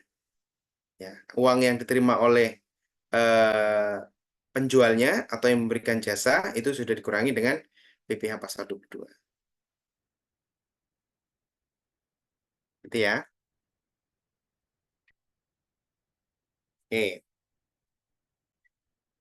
Nah, berikutnya adalah pembelian barang oleh badan usaha tertentu. Ya, badan usaha tertentu ini apa saja? Yang pertama adalah BUMN. Ya, kalau perusahaannya itu adalah BUMN. Pokoknya bentuknya yang Persero ya. PT apa Persero, BUMN. Terus yang kedua, badan usaha dan BUMN yang merupakan hasil restrukturisasi yang dilakukan oleh pemerintah. Ya, jadi kalau ada BUMN sama badan usaha, dia misalnya penggabungan yang membentuk badan baru, nah dia juga merupakan pemungut PPh pasal 22. Misalnya apa ya, dulu sempat ada PT Semen Indonesia misalnya. Nah itu kan hasil restrukturisasi dari beberapa semen ya, semen Tonasa, semen Gresik, dan kalau nggak salah di Sumatera juga ada itu. Ya, digabung jadi satu. Nah itu adalah hasil restrukturisasi yang dilakukan oleh pemerintah. Terus ada juga badan usaha tertentu, ya dia bukan BUMN ya, tapi badan usaha tertentu yang sahamnya dimiliki langsung oleh BUMN. Ya, tapi sudah disebutkan ya badan usaha tertentu saja. Ya, jadi dia bukan BUMN, tetapi sahamnya dimiliki langsung oleh BUMN. Tuh. Nah, apa saja? Misalnya terkait dengan contohnya ya, Bank Syariah Indonesia. Ya, dia bukan BUMN, tetapi sahamnya dimiliki langsung oleh BUMN. Ya, ada juga Indonesia Power gitu ya. Dia bukan BUMN. Ya, tapi udah ditunjuk ya. Udah disebutkan lah maksudnya. Terkait dengan badan usahanya itu apa saja yang disebutkannya di PMK 34 tahun 2017. Bentar, saya coba cari badan usahanya itu apa saja.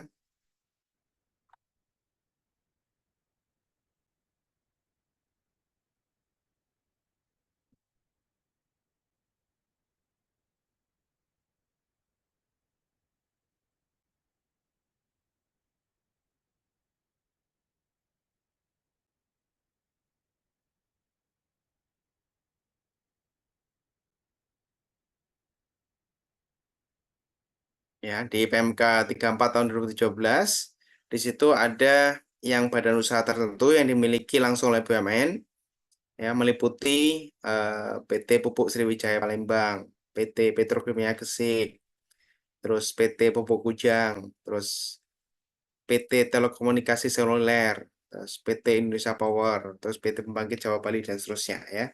Sudah nanti bisa dicek di PMK 34 tahun 2017.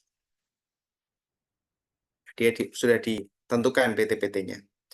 Nah, pemungutan yang sudah ditentukan ini ya, pada saat dia membeli barang ya, setiap pembelian barang dia wajib melakukan pemungutan PPh pasal 22. Tarifnya berapa? 1,5%. Setiap pembelian wajib melakukan pemungutan PPh pasal 22. Nah, tarifnya sama kayak yang bendahara pemerintah tadi ya, atau pemerintah. Ya, sama-sama 1,5%. Yang membedakan hanyalah jumlahnya ya. Kalau BUMN ini jumlahnya paling banyak 10 juta. Ya, jumlahnya paling banyak 10 juta. Dan bukan merupakan pembayaran yang terpecah-pecah. Ya, kalau yang bendahara tadi jumlahnya paling banyak 2 juta. Itu ya. Oke. Contohnya, pada bulan Mei, sebuah bank BUMN membeli secara tunai alat tulis kantor ya, sebesar 30 juta dari CVATK. Nah, atas pembelian tersebut, maka BUMN akan memungut PPh pasal 2 1,5% kali 30 juta.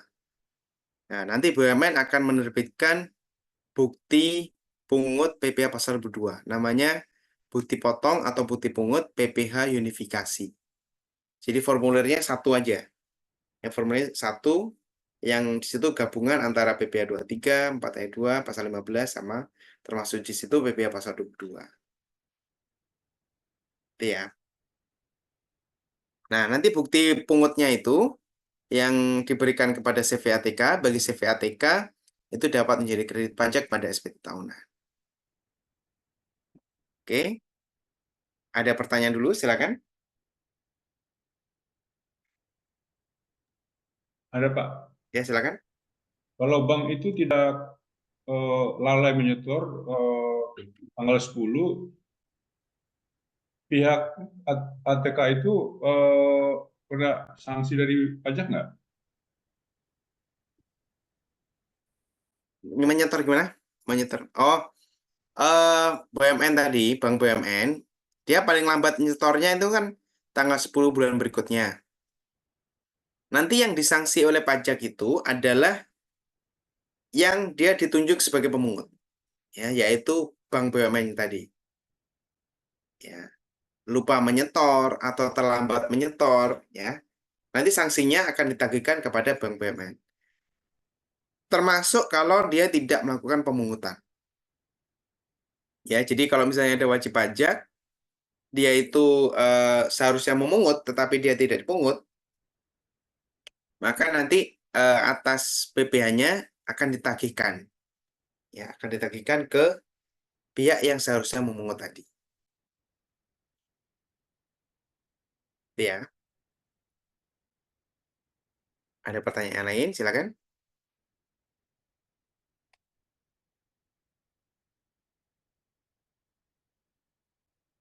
Oke.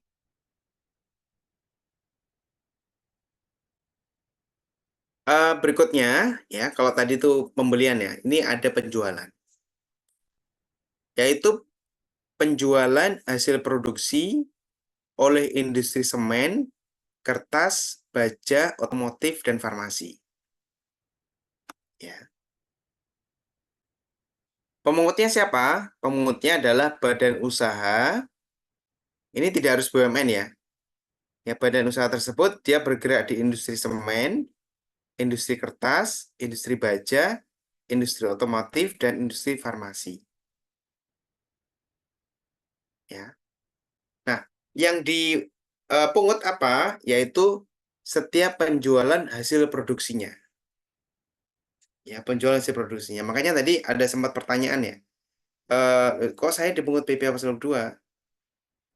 Ya, itu karena yang disebutkan itu adalah setiap penjualan hasil produksinya. Ya, sepanjang yang menjual tersebut adalah industri yang bergerak di bidang semen, kertas, baja, otomotif, dan atau farmasi.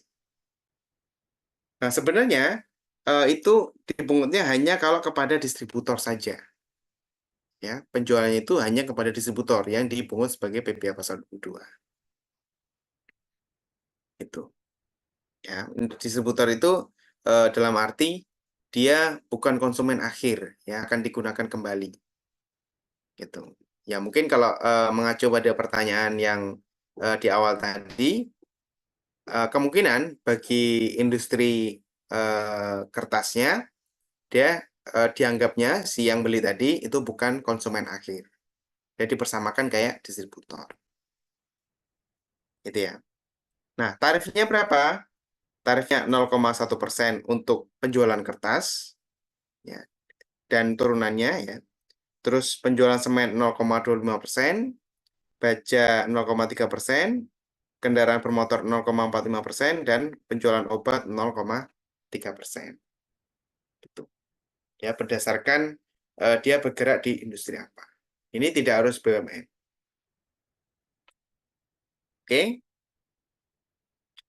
Ini contohnya. PT Semen Oke menjual tunai semen kepada distributor PT Semenku senilai 5 miliar pada tanggal 6 Juni 2022. Ya. Jadi penjualnya kepada distributor. Nah, kalau kondisinya seperti ini, nanti PT Semenku selain dia menyediakan yang uang sebesar 5 miliar, dia juga harus menyediakan uang sebesar 12.500.000 sebagai PPh pasal 22-nya. Gitu. Jadi ditambahkan uangnya. Ya, ditambahkan ke uangnya. Oke. Ya, termasuk juga nanti kalau ada PPN-nya, ya, dimasukkan juga di situ. Oke, ada pertanyaan? Silakan.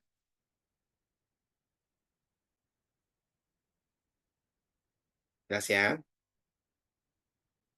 Terus berikutnya adalah penjualan kendaraan bermotor dalam negeri. Ya, jadi ini terkait dengan penjualan kendaraan bermotor di dalam negeri ya. Pemungutnya adalah yang pertama agen tunggal pemegang merek. Ya, jadi di Indonesia itu ada namanya agen tunggal pemegang merek. Ya, perusahaan-perusahaan bermotor itu ya. Dia punya merupakan agen tunggal pemegang merek. Ya, dia PT, ya dia sebagai yang megang merek, agen tunggalnya. Terus ada juga agen pemegang merek, APM. Ya, ada TPM, ada APM. Terus ada importer umum kendaraan bermotor. Ya. Nah, yang dipungut apa? Setiap penjualan kendaraan bermotor dalam negeri. Setiap penjualan. Nah, pemungutnya itu harus ini ya. Jadi kalau misalnya ada agen tunggal pemegang merek atau APM atau importer umum kendaraan bermotor, jual mobil misalnya, maka atas penjualan itu dia harus memungut namanya PPh 22. Tarifnya 0,45%. Gitu. Ya, Pak, ya, silakan. itu maksudnya DPP PPN itu gabungan DPP sama PPN gitu? Oh, bukan. Ini yang pengali PPN. Ya, harga itu sendiri maksudnya. Atau di luar PPN gitu maksudnya. Oh, di luar PPN. Ya, Oh, di luar PPN. Iya. Nanti saya perbaiki redaksionalnya ya. ya, ya. Nah, tapi ini bukan berarti kalau kita beli motor di dealer ya. Atau kita beli mobil di dealer ya. Itu bukan berarti seperti itu. Ya, kalau dealer itu kan eh, dia bukan agen tunggal pemegang merek. Dia juga bukan agen pemegang merek. Atau dia juga bukan importer umum kendaraan bermotor. Ya, dealer itu hanya distributor saja. Gitu. Nah, yang ada PPh pasal 2-nya contohnya seperti ini. Eh ada seorang dia itu kaya ya, kaya. Terus dia pengen beli mobil mewah, Ferrari misalnya. Nah, mobil Ferrari itu kan nggak ada di dealer-dealer. Nah, kita kan nggak bisa beli di dealer terkait dengan mobil Ferrari. Nah, dia khusus nih mobilnya. Nah, makanya dia dibelinya dari importer umum kendaraan bermotor. Nah, saudara kalau beli mobil Ferrari tersebut, misalnya pesan gitu ya, terus sudah datang, terus dibeli, nah nanti importer umumnya yang tadi itu memungut PPh pasal 22, 0,45%. Gitu ya. Oke, ini ilustrasinya. PT Motorku, sebuah perusahaan di bidang otomotif, menjual tunai mobil kepada PT Motorindo senilai 2 miliar. Nah, maka PT Motorku akan memungut PPh pasal 22 0,45%. Gitu ya. Bisa jadi PT Motorindo ini adalah dealer-dealer tadi. Gitu. Nah, nanti dealer ini menjual ke konsumen, ya nanti akan mengenakan PPN-nya saja. Tuh, PPh 22-nya tidak ada. Oke.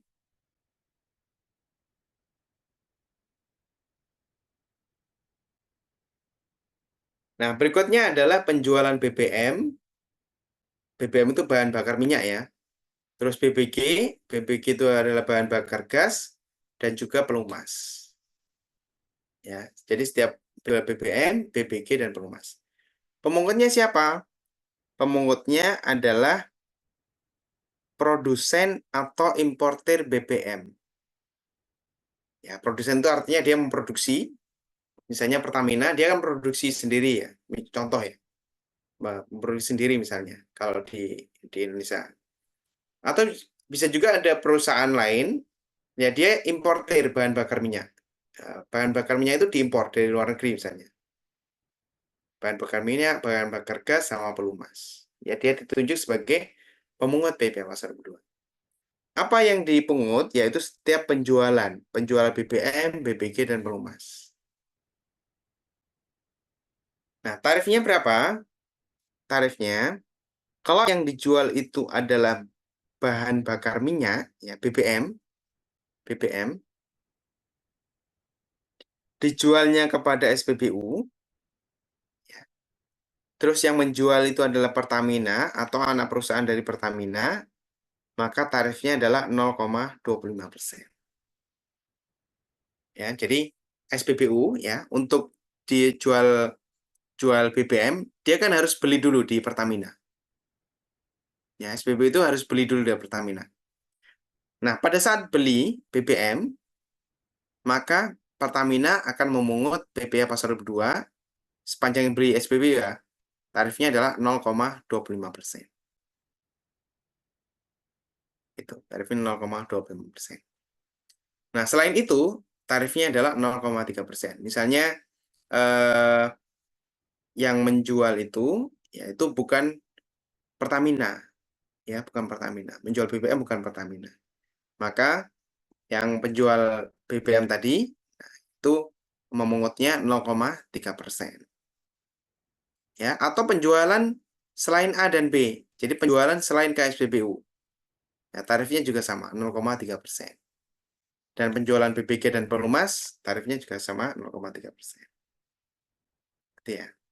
Nah, yang menjadi catatan di sini adalah untuk yang PPh pasal 22 atas penjualan BBM, BBG, dan Pelumas ini, dia bersifat final bagi penyalur atau agen. Ya. Jadi kalau misalnya Pertamina, dia menjual BBM ke SPBU. Nah, SPBU itu kan penyalur atau agen. Maka PPh pasal 22-nya yang 0,25% itu bersifat final. Ya, jadi si SPBU-nya pada saat menyampaikan SPT tahunan, dia tidak memperhitungkan penghasilan itu, terus tidak menghitung penghasilan kena pajak. Karena semua penghasilannya yang berasal dari SPBU tadi, penjualan BBM itu sifatnya final. Ya, jadi hanya membayar PPh pasal 22 sebesar 0,25%. Dan itu bersifat final. Gitu ya. Ada pertanyaan? Silakan. Jadi maksudnya si SPBU itu bebas dari bayar pajak lagi nanti? Ya, dia hanya membayar pajaknya 0,25% Oh, atas yang ada kaitannya dengan BBM ya. iya, iya. Ya, SPBU. Belum dia bayar. Tapi kan dia bisa jadi mendapatkan penghasilan lain. Ya, misalnya dari apa tadi? Minimarket, penghasilan dari minimarket atau jasa-jasa yang lain gitu. Ya, Ya, jadi kalau dia bebas dari pajak lain ya. PPh lain hanya itu aja yang ya, jadi tarif PPh-nya yang hanya dari penjualan BBM ya.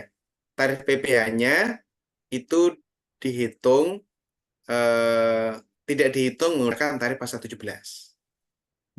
Ya, tidak dihitung menggunakan tarif pasal 17. Tapi langsung pajaknya 0,25% setiap penjualan.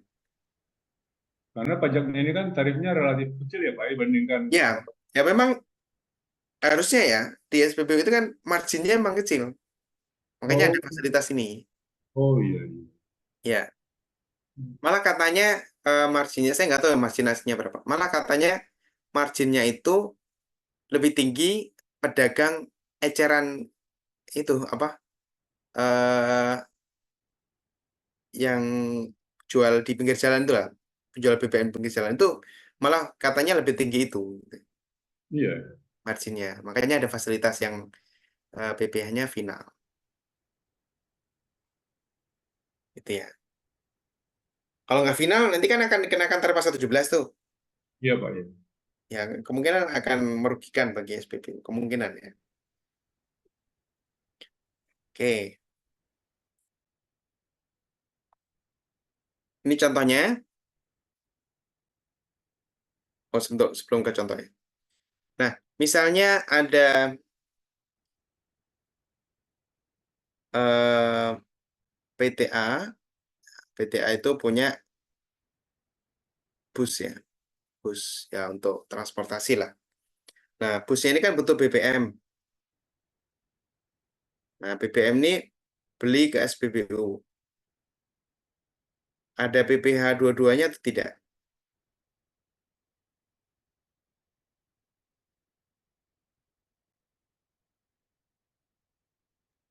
Tentu tidak Pak. Kenapa? Karena kan SPBU tidak bisa memungut. Iya, betul ya. Jadi SPBU itu bukan pemungut. Ya, yang menjadi pemungut itu hanya produsen atau importer BBM, BBG, sama Pelumas. Gitu ya. Jadi yang memungut itu ya contohnya Pertamina atau anak perusahaan Pertamina yang dia itu merupakan importer atau produsen BBM. Gitu.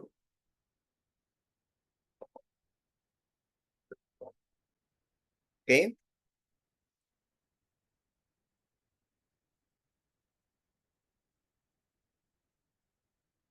Contohnya ini, PT Pertalite, sebuah perusahaan penyalur SPBU Pertamina, membeli BBM dari Pertamina senilai 1 miliar pada bulan Juni. Jadi BBM kan order dulu ya. Oh misalnya ini jam segini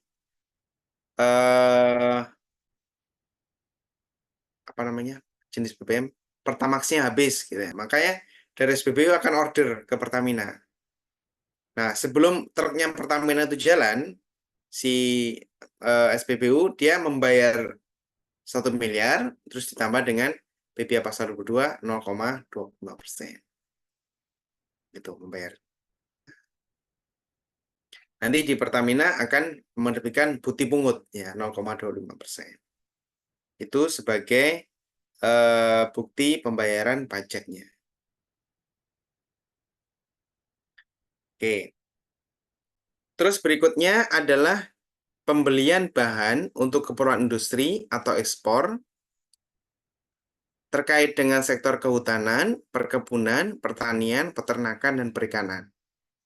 Ya. Pemungutnya siapa? Pemungutnya adalah industri atau eksportir, sektor kehutanan, perkebunan, pertanian, peternakan, sama perikanan. Misalnya ada pabrik kelapa sawit. Ada pabrik kelapa sawit. Nah, pabrik kelapa sawit ini, nah, ini kan akan menghasilkan CPO ya, CPO. Nah, untuk menghasilkan CPO, pabrik ini butuh bahan-bahan, yaitu dari tandan buah segar, ya, sawit ya, tandan sawit ya. Nah, ini dimiliki oleh PTA.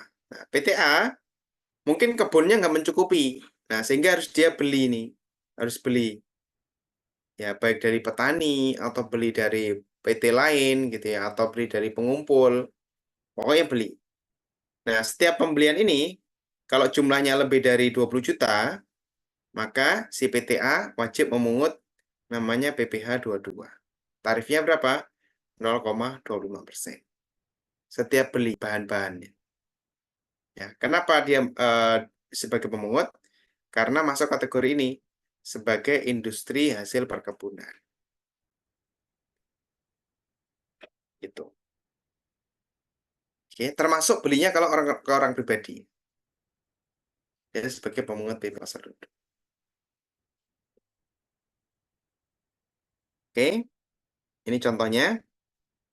PT Sardenku, sebuah industri yang bergerak di bidang sektor perikanan, membeli bahan-bahan untuk keperluan industrinya. Ya, misalnya dia membentuk atau mengolah hasil-hasil ikan itu menjadi sarden misalnya. Nah, untuk industrinya kan dia butuh bahan-bahan tuh. Ya, beli. Nah, setiap beli, kalau nilainya di atas 20 juta, maka dia harus memungut BPh pasar 2 0,25%. Gitu. Oke. Terus pembelian komoditas tambang batu bara, mineral logam, atau mineral bukan logam. Jadi kalau ada badan usaha, ya, badan usaha tersebut dia melakukan pembelian. Ya, misalnya dia eksportir ya, eksportir hasil tambang ya. Misalnya batu bara, eksportir batu bara. Dia beli di dalam negeri nih, beli dari pemegang IUP atau izin usaha pertambangan. Nah, setiap pembelian itu, maka badan usaha tersebut wajib memungut BPh pasar kedua 1,5%. Gitu. Ya, dikecualikan dari sini kalau telah dipungut BPh pasar 22 atas pembelian barang. Jadi kalau misalnya badan usahanya ini adalah BUMN, ya, BUMN setiap pembelian, nah dia kan harus memungut BPh pasar 22 juga 1,5%. Maka kalau kondisinya seperti ini, kebetulan yang beli hasil tambang tadi adalah BUMN, maka pemungutnya sekali saja ya pada saat BUMN itu beli. Jadi tidak dikenakan 2 kali ya. Ya, pada saat beli ya cukup dipungut 1,5%. Tarifnya juga sama 1,5%.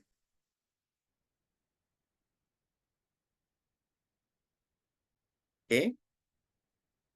Ini contohnya PT Metalo membeli batu bara dari PT Metalia, sebuah badan usaha pemegang izin usaha pertambangan senilai 15 miliar. Maka PT Metalo ya akan memungut PPh pasal 2 sebesar 1,5%. Gitu. Oke.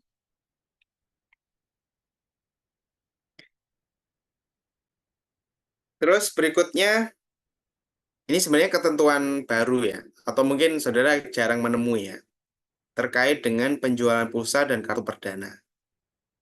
Ya, pulsa di sini itu adalah pulsa yang bentuk fisik ya. Mungkin sekarang udah nggak ada ya. Dulu yang digosok-gosok itu. Pulsa bentuk fisik. Terus yang atau dengan bentuk lain ya. Bentuknya itu kayak deposit ya, kayak deposit. Misalnya untuk perusahaan-perusahaan tertentu dia beli pulsanya itu dalam bentuk deposit. Gitu. Atau penjualan kartu perdana.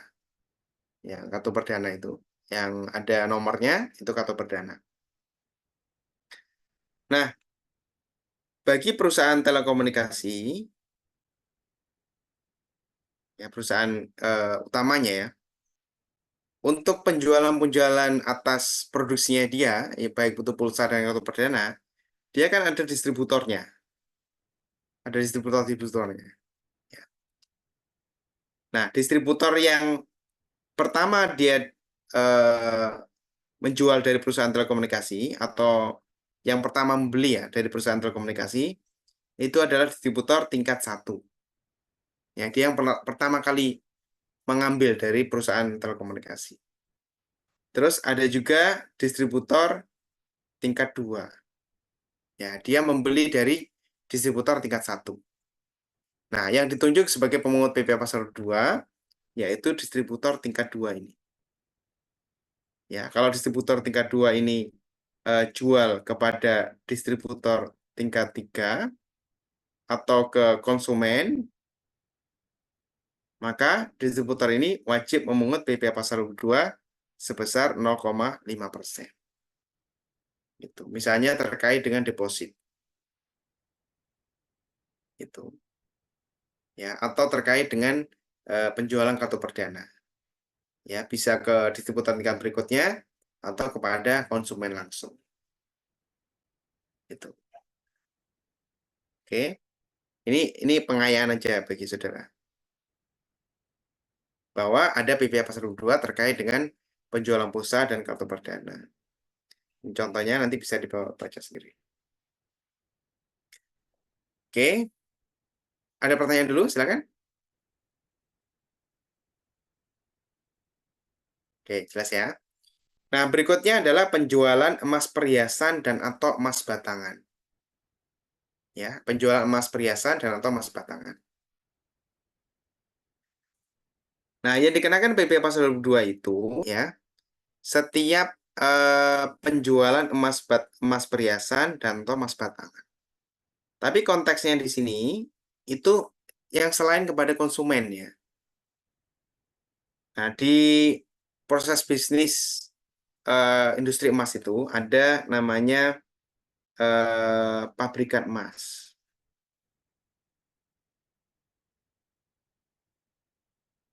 Terus pabrikan emas ini kan menjual ke toko ya, ke toko emas. Nah, atas penjualan ini nanti pabrikan emas memungut PPh pasal 2. Ya, baik yang dijual dalam emas batangan maupun emas perhiasan. Ya, tarifnya berapa? 0,25%. Atau bisa juga toko emas ini menjual ke toko emas lain. Maka toko emas yang pertama dia memungut PPh pasal 2 0,25%. toko emas menjual ke konsumen, maka dikecualikan. Jadi kalau konsumen akhir dikecualikan. Itu ya. Oke. Ada pertanyaan terkait dengan emas?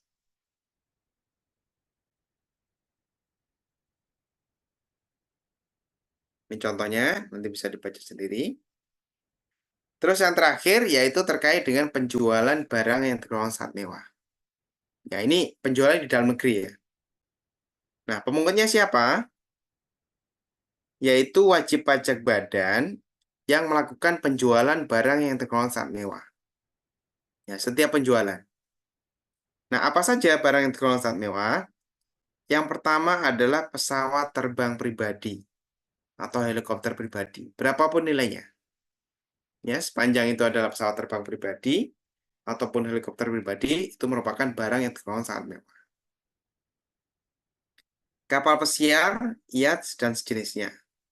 Ya, kapal ini ya, untuk ya wisata ya biasanya, pesiar. Terus rumah beserta tanahnya. Ya, rumah beserta tanahnya yang harga jual atau pengaliannya lebih dari 30 miliar. Atau luas bangunannya lebih dari 400 meter persegi. Ya, misalnya harganya 20 miliar, tetapi luas bangunannya 500 meter persegi. Nah, itu adalah barang yang tergolong sangat mewah. Ya, karena yang jadi patokan adalah atok. Salah satu terpenuhi itu merupakan barang yang tergolong sangat mewah. Demikian juga apartemen dan jenisnya. Kalau harga jualnya lebih dari 30 miliar atau luas bangunannya lebih dari 150 meter persegi. Ya, apartemennya luasnya 200 meter persegi. Kan luas banget tuh. Nah, itu barang yang tergolong sangat mewah. Kendaraan roda 4, ya, SUV, MPV, minibus, dan jenisnya, harga jualnya di atas 2 miliar. Atau silindernya 3000 cc. Kalau roda 2, di atas 300 juta, silindernya 250 cc. Itu barang yang tergolong sangat mewah. Nah, badan usaha yang menjual barang tersebut, dia wajib namanya memungut PPh pasal 22. Tarifnya berapa?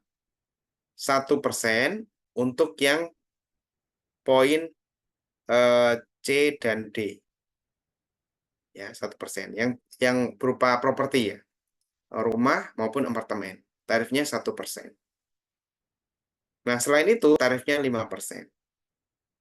Itu, selain C dan D. Gitu. Ya. Ini apa namanya? Tarifnya 1% dan 5%. Itu dari harga jualnya, tidak termasuk PPN. Nah, dikecualikan dari sini kalau yang beli barang itu adalah bukan subjek pajak. Ya. Bukan subjek pajak itu contohnya kedutaan besar. Ya, kedutaan besar negara asing.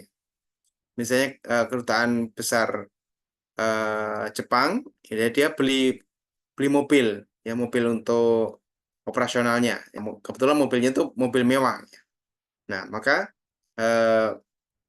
si badan usaha penjual mobil tadi, dia tidak memungut PPh pasal 22. Itu. Oke, ada pertanyaan? Ini contohnya nanti bisa dibaca sendiri.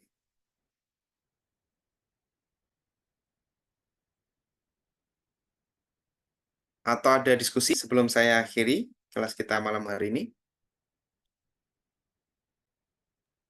Yang hitung-hitungannya agak ribet, PPh 21 aja Pak ya? 22 nggak ya? Ya, yang agak ribet memang PPh 21 ya, karena apa ya, variasinya banyak. Nah, kalau PPh pasal 22-nya itu lebih ribet tarifnya saja, ya, sama mana yang objek, mana yang bukan objek. Nanti Ujiannya PPh pasal pasal 22 aja 23 Pak. lebih simpel. Ujiannya pasal 22 aja berarti. ujiannya gampang-gampang kok nanti. Siapa? Oke, kita masih ada materi terkait dengan PPH 23, 4 ayat 2 dan PPH pasal 15. Nah, kita akan bahas semua materi tersebut di pertemuan esok hari ya, di pertemuan terakhir. Oke, kalau nggak ada pertanyaan, mungkin kita bisa cukupkan pertemuan kita pada malam hari ini. Sampai ketemu esok hari. Terima kasih atas perhatiannya. Saya tutup. Assalamualaikum warahmatullahi wabarakatuh. Selamat malam.